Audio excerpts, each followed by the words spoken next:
Hello my dear friends and my dear students. आज हम पढ़ेंगे कैसे पैसिव से एक्टिव वॉइस को चेंज करना है। इससे पहले हम पढ़ चुके हैं क्या, अगर एक्टिव सेंटेंस कोई हो, कोई सेंटेंस एक्टिव फॉर्म में हो तो उसको पैसिव में कैसे चेंज किया जाता है। लेकिन आज इस वीडियो में हम सीखेंगे अगर कोई सेंटेंस पैसिव फॉर्म में हो तो उसको एक्टिव में। ये ज़्यादातर एग्जाम्स में काम आते हैं। एक्टिव से पैसिव सीखने का मतलब हम बोलते वक्त उसको यूज़ कर सकें, लेकिन इसको भी हम चाहे तो यूज़ कर सकते हैं। अगर कोई सेंटेंस पैसिव में हो तो उसको एक्टिव में कन्वर्ट करके बोल सकते हैं, लेकिन ज़्यादातर स्टूडेंट्स के लिए, स्कूल्स कॉलेज स्टूडेंट्स के लिए ये काम में आता है। अगर कोई सेंटेंस पैसिव में हो तो उसको एक्टिव में कैसे चेंज करना है। सबसे पहले सबसे बड़ी बात ये है कि हम कैसे पहचानेंगे कि वो सेंटेंस पैसिव में है या फिर एक्टिव में है। ये सबसे बड़ा सवाल है। ये सवाल का जवाब ये है, अगर आप देखेंगे कोई सेंटेंस में प्रोग्रेसिव ऑक्सिलरी के बाद V3 फॉर्म यूज हुआ हो, be verb, am, is, are, was, were, be, being, been, ये जो 8 प्रोग्रेसिव ऑक्सिलरीज हैं इसमें से कोई एक होगा और उसके बाद मेन वर्ब का V3 फॉर्म यूज होगा, तो ऑटोमेटिकली आपको ये समझ जाना चाहिए कि वो सेंटेंस पैसिव वॉइस में ही है, क्योंकि एक्टिव वॉइस में प्रोग्रेसिव ऑक्सिलरी के बाद V4 ही यूज होता है, ING फॉर्म, लेकिन पैसिव में प्रोग्रेसिव ऑक्सिलरी के बाद V3 फॉर्म यूज होता है। ये सबसे इजी फंडा है समझने के लिए, एक्टिव और पैसिव सेंटेंस को आइडेंटिफाई करने के लिए। वीडियो को एंड तक देखिएगा क्योंकि ये बहुत मज़ेदार होने वाला है। देखिए, शुरू में हम स्टेप सीखेंगे कैसे पैसिव से एक्टिव वॉइस में कन्वर्ट किया जाएगा। फर्स्ट ऑफ ऑल, हम एक्टिव से पैसिव को चेंज करते वक्त क्या कर रहे थे, सब्जेक्ट को ऑब्जेक्ट के जगह पर ले रहे थे और ऑब्जेक्ट को सब्जेक्ट के जगह पर ला रहे थे। यहाँ उसका उल्टा हो जाएगा, मतलब वो जो सब्जेक्ट ऑब्जेक्ट की जगह पर गया होगा वो फिर वापस आ जाएगा। मतलब देखिए, पैसिव वॉइस का subject goes to object place and vice versa. इसका मतलब सब्जेक्ट जो पैसिव का जो सब्जेक्ट वो ऑब्जेक्ट के जगह पर चला जाएगा और पैसिव का जो ऑब्जेक्ट वो एक्टिव का सब्जेक्ट के जगह पर आ जाएगा। यहां पर लिखा हुआ है सिंबल के जरिए, सब्जेक्ट जाएगा ऑब्जेक्ट के जगह पर और ऑब्जेक्ट आ जाएगा सब्जेक्ट के जगह पर। Next, find out the type of the active voice. ध्यान से सुनिएगा, find out the type of the active voice by the common auxiliaries used in the passive voice. Passive voice में जो कॉमन ऑक्सिलरीज यूज किए होंगे या passive voice में जो कॉमन ऑक्सिलरीज होंगे उसको देख के आपको ये पता लगाना है कि उसका एक्टिव वॉइस कौन सा फॉर्म में होना चाहिए या किस तरह का सेंटेंस होना चाहिए। जैसे सपोज एग्जाम्पल में एक्टिव से पैसिव चेंज करते वक्त आप लोगों को बताया था कि अगर एक्टिव वॉइस ऐसा हो, प्रेजेंट सिंपल में हो, तो पैसिव वॉइस में ये ऑक्सिलरीज लगेंगे। अगर पास्ट परफेक्ट में हो तो पैसिव वॉइस में ये ऑक्सिलरीज लगेंगे। ये पैसिव से एक्टिव में चेंज करने से पहले आपको एक्टिव से पैसिव में चेंज करने का वो वीडियो देखना पड़ेगा, चाहे किसका भी हो। मैं ये नहीं बोल रहा हूँ कि सामल्स इंग्लिश चैनल का वीडियो देखो, लेकिन आप लोगों को ये पता चलना चाहिए कि एक्टिव से पैसिव में कैसे चेंज किया जाता है। उसमें कुछ ऑक्सिलरीज के लिस्ट हैं, दे रखा है मैंने। तो वहाँ अगर सपोज एग्जाम्पल, अगर एक्टिव वॉइस प्रेजेंट प्रोग्रेसिव में हो तो पैसिव में, मैं एक्टिव से पैसिव बता रहा हूँ, पैसिव में कॉमन ऑक्सिलरीज एम, इज या फिर आर लगेगा, उसके बाद एक बी वर्ब लगेगा और एक बी वर्ब। तो अभी क्या पता चलेगा, अगर पैसिव वॉइस में एम, इज, आर और एक बी वर्ब हो तो वो एक्टिव वॉइस डेफिनेटली कोई प्रेजेंट प्रोग्रेसिव का सेंटेंस होगा। तो इस ऐसे ही पता चलेगा, बहुत आसान है पता लगाना। मैं कुछ एग्जाम्पल्स के जरिए आप लोगों को समझा भी दूंगा। Find out the type of the active voice by the common auxiliaries used in the passive voice. Passive voice में यूज किया गया कॉमन ऑक्सिलरी को देखते हुए आपको यह पता लगाना है कि वो एक्टिव वॉइस कौन सा फॉर्म में होना चाहिए। The third one, use the structure and form the sentence. ये कोई स्टेप नहीं है, आपको जब पता चल जाएगा कि हाँ यार ये एक्टिव वॉइस ये फॉर्म में होना चाहिए, ये प्रेजेंट परफेक्ट में होना चाहिए, ये फ्यूचर सिंपल में होना चाहिए, सिंपल मॉडल में होना चाहिए, तो आपको क्या करना है, स्ट्रक्चर्स तो पहले आप ले रखे हैं, आप पढ़ चुके हैं, स्ट्रक्चर्स दे दिया गया है, स्ट्रक्चर्स अप्लाई करेंगे और सेंटेंस बना देंगे। आपको सब्जेक्ट मिल गया होगा, और बाकी जो स्ट्रक्चर आपके पास है वो आप बना देंगे। एक के बाद एक हम 3 एग्जाम्पल्स देगा, मेरे ख्याल से 3 एग्जाम्पल्स खत्म करने के बाद आप लोग बहुत अच्छी तरह से समझ लाएंगे। एक के बाद एक हम जाएंगे। यूज अ सुइटेबल, लास्ट वाला है नोटा बेने। नोटा बेने का मतलब इंपोर्टेंट इंफॉर्मेशन। क्या है ये इंपोर्टेंट इंफॉर्मेशन? आपको शायद ये याद होगा कि एक्टिव से पैसिव में चेंज करते वक्त जो लास्ट स्टेप है, subject to object number 1, auxiliaries number 2, V3 form number 3 and last वाला जो था बाय ऑप्शनल। शायद आप लोगों को अगर वीडियो देखे होंगे तो आप लोगों को, जो देखे होंगे उनको पता चल गया होगा कि जो बाय लास्ट वाला होगा है ऑप्शनल, उसका मतलब अगर ऑब्जेक्ट हो तो बाय लगेगा, अगर ऑब्जेक्ट जरूरत नहीं है तो बाय भी नहीं लगेगा। तो कोई कुछ सेंटेंसेस में पैसिव वॉइस का कुछ एग्जांपल्स में, कुछ सेंटेंसेस में ना बाय होगा ना ऑब्जेक्ट होगा। उस जगह पर आपको क्या करना है? Use a suitable object in the passive voice without an object. The passive voice without an object, अगर कोई पैसिव वॉइस बिना ऑब्जेक्ट का हो तो वहां पर आपको एक सुइटेबल ऑब्जेक्ट लगाना चाहिए, नहीं तो हम पैसिव में, सॉरी, एक्टिव से पैसिव में कन्वर्ट नहीं कर सकते, क्योंकि हमारा सबसे पहला स्टेप है सब्जेक्ट ऑब्जेक्ट को बदलना। तो चलते हैं, एक के बाद एक एग्जांपल्स देखेंगे। सबसे पहला एग्जांपल है they had been called to solve the matter. सबसे पहले मैं आप लोगों को यह बताना चाहूंगा कि यह पैसिव वॉइस में ही है। क्यों? कैसे पैसिव वॉइस में, आपको कैसे पता चलेगा? सबसे पहले देखिए, ये है, ये प्रोग्रेसिव ऑक्सिलरी बी वर्ब, उसके बाद जो ये कॉल्ड लगाया गया ये V3 फॉर्म में, तो ये पैसिव वॉइस में ही है। अगर यहां पर कॉलिंग होता CALLING, ये एक्टिव में होता। They had been called to solve the matter, उनको मैटर सॉल्व करने के लिए बुलाया गया था। ये पैसिव फॉर्म में है, तो इसको यहां पर देखिए आपको कोई भी ऑब्जेक्ट नजर नहीं आ रहा है। दे तो हमारा सब्जेक्ट है, ये है सब्जेक्ट, हैड बीन हो गया auxiliary, called V3, to solve the matter ये एक्स्ट्रा पार्ट है। यहां पर कोई भी ऑब्जेक्ट नहीं है। आप कोई भी सुइटेबल ऑब्जेक्ट बिठा सकते हो एग्जाम देते वक्त। अगर आपको मैटर इसके बारे में रिलेटेड कोई कुछ पता हो तो आप लगा सकते हो। जैसे कि हमें पता है आज हमारे साथ हुआ कोई घटना के बारे में हम बता रहे हैं, अरे उनको तो मैटर सॉल्व करने के लिए बुलाया गया था, वो झगड़ा कर दिए, मैटर सॉल्व करने के लिए बुलाया गया था। कोई हकीकत के बारे में बता रहे तो उनसे बुलाया गया था या हमसे बुलाया गया था, आप बोल सकते हो। तो यहां पर एक सुइटेबल ऑब्जेक्ट में बिठा रहा हूं, बाय अस, हमारे द्वारा, बाय अस। मुझे लगा यहां पर ये सुइटेबल ऑब्जेक्ट ही हो सकता है, अस। तो अभी आसान है। फर्स्ट स्टेप क्या है? Subject goes to object place and vice versa. यहां पर ये है सब्जेक्ट, तो ये आ जाएगा सब्जेक्ट, इधर सॉरी वो ऑब्जेक्ट, यहां पर अब सब्जेक्ट के रूप में आ जाएगा, वो हो जाएगा वी। हो गया। एंड वाइस वर्सा मतलब सब्जेक्ट जाएगा ऑब्जेक्ट की जगह पर, दे हो जाएगा देम। मैंने फर्स्ट स्टेप खत्म कर दिया, ये वाला। सेकेंड स्टेप क्या करना है? बाय फोकसिंग ऑन द और by the common auxiliaries. Common auxiliaries यहां पर मैं बोला था एक्टिव से पैसिव में कन्वर्ट करते वक्त बोला था ऑक्सिलरीज 2 तरह के लगेंगे, एक एक्टिव वॉइस का कॉमन ऑक्सिलरी और पैसिव और बी वर्ब। ध्यान से सुनिएगा।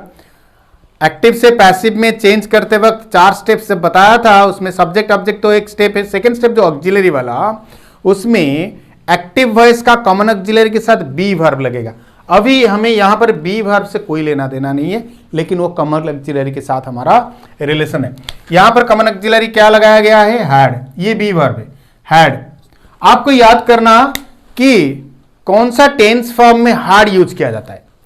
पास्ट परफेक्ट में हैड यूज किया जाता है। कहां पर? पास्ट परफेक्ट टेंस में हैड यूज किया जाता है। तो हमें पता चल गया इसमें से, ये एक ही वर्ड से हमें पता चल गया कि active voice past perfect tense में ही होना चाहिए। तो पास्ट परफेक्ट टेंस का स्ट्रक्चर क्या है? Use the structure subject plus had plus V3। Subject तो हमें मिल गया, वी हैड हो गया यहां पर, वी हैड, V3 कॉल का V3 form called, we had called them को मैं यहां ले आता हूं, we had called them to solve the matter. हो गया। We had called them to solve the matter, हम उन लोगों को मैटर सॉल्व करने के लिए बुलाए थे। पैसिव में क्या मीनिंग आ रहा था? उन्हें मैटर को सॉल्व करने के लिए बुलाया गया था। सेकेंड एग्जाम्पल को जाते हैं। The thief was cot last night, उस चोर को पिछले रात पकड़ा गया। लास्ट नाइट उसको पकड़ा गया। कौन पकड़ा? हमें तो पता नहीं है। क्यों मैं पूछ रहा हूं कौन पकड़ा? क्योंकि पहला स्टेप जो हो हमारा वो सब्जेक्ट ऑब्जेक्ट का मामला है। यहां सब्जेक्ट है द थीफ, पैसिव वॉइस में सब्जेक्ट है लेकिन ऑब्जेक्ट नहीं है। चोर को कौन पकड़ता है यार? पोस्ट ऑफिस वाले तो पकड़ते नहीं है, मैं तो नहीं देखा। शायद कोई किराना दुकान वाला नहीं यार, पुलिस पकड़ते हैं। बाय द पुलिस, आप यहां लिख सकते हो बाय द पुलिस ही पकड़ते हैं। कैसा सवाल कर रहे हैं यार? ओके ठीक है, मैं कर रहा था। Okay, the thief was cot last night by the police. हमें यहां ये सुइटेबल ऑब्जेक्ट है, तो द पुलिस हो गया हमारा ऑब्जेक्ट पैसिव वॉइस का। अभी इसको एक्टिव में कैसे चेंज करेंगे? द पुलिस आ जाएगा यहां पर, ओके। द थीफ यहां पर आ जाएगा,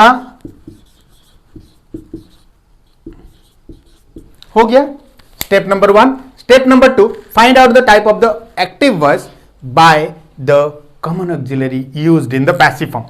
यहां पर जो पैसिव वॉइस है इसमें कॉमन ऑक्सिलरी क्या है? वाज ही की है, लेकिन ये कॉमन ऑक्सिलरी नहीं है। ध्यान से और एक बार मैं आप लोगों को याद दिला रहा हूं, प्लीज बोर मत होइएगा, क्योंकि बार बार याद दिलाना मेरा काम है। जब हम एक्टिव से पैसिव को चेंज कर रहे थे 4 स्टेप्स में जा रहे थे। Step number 1 subject to object, step number 2 auxiliary. कैसे ऑक्सिलरी बिठा रहे थे? एक्टिव वॉइस का कॉमन ऑक्सिलरी और एक बी वर्ब। मैं शायद आप लोगों को पता होगा, मैंने बोला था कि प्रेजेंट सिंपल और पास्ट सिंपल में अगर एक्टिव वॉइस हो वहां हमें कोई कॉमन ऑक्सिलरी नहीं मिलते। प्रेजेंट सिंपल में अगर हो तो बिना कॉमन ऑक्सिलरी के खाली एम इज और बी वर्ब लगते थे, और पास्ट सिंपल में अगर हो तो बिना कॉमन ऑक्सिलरी के वाज वेर खेल लगते थे।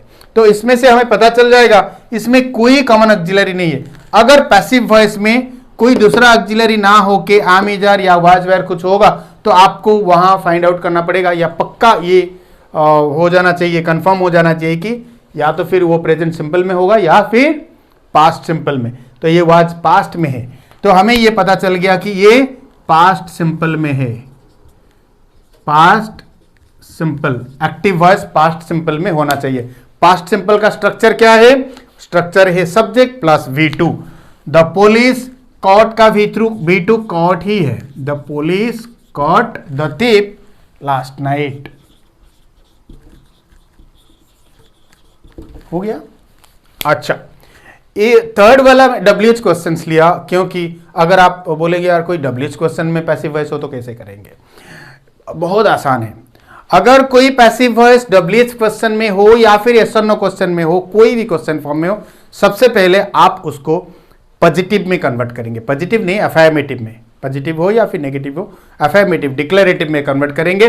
ये सेंटेंस जो एग्जाम्पल है, where will the meeting be arranged, वो मीटिंग कहां पर अरेंज किया जाएगा?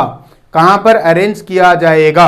ये पैसिव है, क्योंकि देखो बी फिर उसके बाद अरेंज्ड है, V3 फॉर्म है, तो इसका अफर्मेटिव पहले चेंज करना पड़ेगा।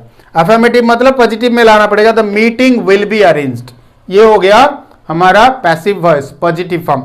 लेकिन इसमें कोई ऑब्जेक्ट नहीं है। ऑब्जेक्ट कैसे बिठाएंगे आप? The meeting will be arranged, हम बोल सकते हैं बाय देम, उन लोगों के द्वारा अरेंज किया गया। जब हम पूछ रहे हैं तो हमें तो पता नहीं है। The meeting will be arranged bye them, हमें मिल गया ऑब्जेक्ट। तो ये आ गया हमारा एक्टिव वॉइस होगा दे, पहला स्टेप दे, और ये सब्जेक्ट हो गया द मीटिंग,